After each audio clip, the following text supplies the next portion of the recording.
ఇవాళ మన టాపిక్ వచ్చేసి 4th చాప్టర్ అండి. 3rd చాప్టర్ కూడా కంప్లీట్ అయింది. 4th చాప్టర్లో సాంఘిక శాస్త్ర అభ్యసన ఉపగమాలు, వ్యూహాలు, 5 అభ్యసన నమూనా, సమస్య పరిష్కార పద్ధతి అండ్ ప్రణాళిక, కాన్సెప్ట్ మ్యాపింగ్ ఈ చాప్టర్కి రిలేటెడ్గా ఉన్న కొన్ని ప్రాక్టీస్ బిట్స్ని అయితే ఇప్పుడు మనం చూద్దాం. మన క్లాస్ స్టార్ట్ చేయబోయే ముందు ప్లీజ్ మన ఛానల్ని లైక్ చేసి, షేర్ చేసి, సబ్స్క్రైబ్ చేయండి. ఛానల్ టైటిల్ మీద క్లిక్ చేసినట్లుగా అయితే వాట్సాప్ ఛానల్ అనేది క్రియేట్ చేస్తానండి. అందులో మీకు ప్రతి లెసన్కి సంబంధించిన ఇమేజెస్ అన్నీ కూడా నేను షేర్ చేస్తాను. ఫస్ట్ క్వశ్చన్ చూడండి. ఉపాధ్యాయుడు రవాణా విద్య అనే అంశంను పరిచయం చేసిన వెంటనే విద్యార్థి తన గత జ్ఞానంను వ్యక్తపరుస్తున్నట్లయితే పీరియడ్ ప్రణాళికలో ఏ అంశం?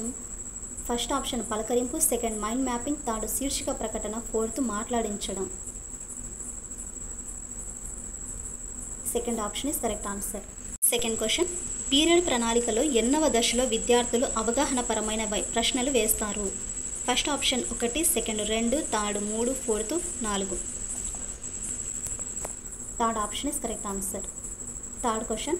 ఉపాధ్యాయుడు లౌకికత్వం అనే భావనను పరిచయం చేసి దానికి సంబంధించిన ఉప అంశాలను ఒక చోట క్రోడీకరించినట్లయితే ఫస్ట్ ఆప్షన్ పలకరింపు, సెకండ్ కాన్సెప్ట్ మ్యాపింగ్, థర్డ్ అవగాహన కల్పించడం, ఫోర్త్ పైవన్నీ. Second option is correct answer. Fourth question. చారిత్రక పాఠ్యాంశాలను సమయం ఆదా చేస్తూ బోధించడానికి అనువైన బోధనా పద్ధతి? ఫస్ట్ ఆప్షన్ ఉపన్యాస, సెకండ్ ఉపన్యాస ప్రదర్శన, థర్డ్ ప్రకల్పన, ఫోర్త్ మూలాధారాలు. First option is correct answer. Next fifth question. జీవిస్తూ నేర్చుకోవాలి, లెర్నింగ్ బై డూయింగ్ అనే సూత్రంపై ఆధారపడిన బోధనా పద్ధతి? ఫస్ట్ ఆప్షన్ మూలాధారాలు, సెకండ్ ప్రకల్పన, థర్డ్ సమస్య పరిష్కారం, ఫోర్త్ ఉపన్యాస ప్రదర్శన. Third option is correct answer. Sixth question. నిర్మాణాత్మక ఉపగమం అభివృద్ధిలో పాల్గొనని వారు ఎవరు? First option Bruner, second John Dewey, third John పియాజే, fourth Montessori. First option is correct answer, Bruner. Seventh question. ఒక విద్యార్థి రాష్ట్ర ప్రభుత్వ నిర్మాణం గురించి తెలుసుకొని దాని ఆధారంగా కేంద్ర ప్రభుత్వ నిర్మాణం గురించి ఆలోచన చేసినట్లయితే 5 అభ్యసన నమూనాలో ఏ సోపానం ఇది? ఫస్ట్ ఆప్షన్ నిమగ్నం, సెకండ్ అన్వేషణ, థర్డ్ వివరణ, ఫోర్త్ విస్తరణ. Fourth option is correct answer, విస్తరణ. Eighth question. సిమ్లా, ముస్సోరీ, నైనితాల్ వంటి ప్రదేశాలు సందర్శించి ఎత్తైన ప్రదేశాలు అన్నీ చల్లగా ఉంటాయని నిర్ధారించడం? ఫస్ట్ ఆప్షన్ ఆగమనాత్మకం, సెకండ్ నిగమనాత్మకం, థర్డ్ విశ్లేషణాత్మకం, ఫోర్త్ సంశ్లేషణాత్మకం. First option is correct answer. వీడియోని ఎక్కడ స్కిప్ చేయకోకుండా లాస్ట్ వరకు చూడడానికైతే ప్రయత్నించండి దయచేసి. Ninth question. విద్యార్థులు తరగతిలో ధరకు డిమాండ్కు మధ్య విలోమ సంబంధం ఉంది అని నేర్చుకున్నారు. మార్కెట్కు వెళ్ళి ధరలు కొనుగోలు పరిశీలించి ఈ సూత్రాన్ని నిర్ధారించుకున్నట్లయితే ఫస్ట్ ఆప్షన్ ఆగమనాత్మకం, సెకండ్ నిగమనాత్మకం, థర్డ్ విశ్లేషణ, ఫోర్త్ సంశ్లేషణం. Second option is correct answer. 10th question. సమస్య పరిష్కార పద్ధతిని బోధనా పద్ధతిగా అభివృద్ధి చేసినది?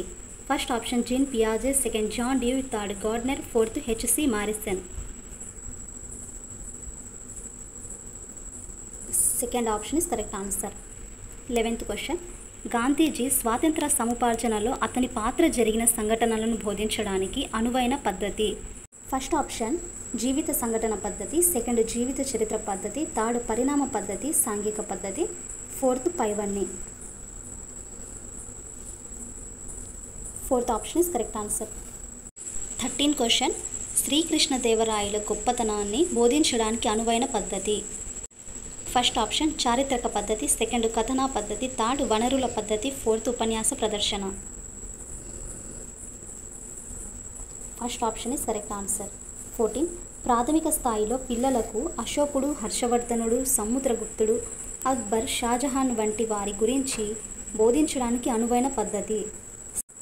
ఫస్ట్ ఆప్షన్ చారిత్రక పద్ధతి, సెకండ్ కథనా పద్ధతి, థర్డ్ ఉపన్యాస పద్ధతి, ఫోర్త్ ఉపన్యాస ప్రదర్శన పద్ధతి. Second option is correct answer. 15. క్రింది వానిలో కృత్యాధార అభ్యసనకు సంబంధించినది? ఫస్ట్ ఆప్షన్ నాటకీకరణ, సెకండ్ పాత్ర పోషణ, థర్డ్ తోలు బొమ్మలు, fourth diorama. Fourth option is correct answer. ఇవి ఫ్రెండ్స్ 4th చాప్టర్లో 15 ప్రాక్టీస్ బిట్స్. మిగిలిన 15 ప్రాక్టీస్ బిట్స్ కూడా నెక్స్ట్ వీడియోలో చూద్దాం. ఫస్ట్ టైం కనుక మన ఛానల్ని కనుక చూసినట్లయితే please do like and share, subscribe to my channel.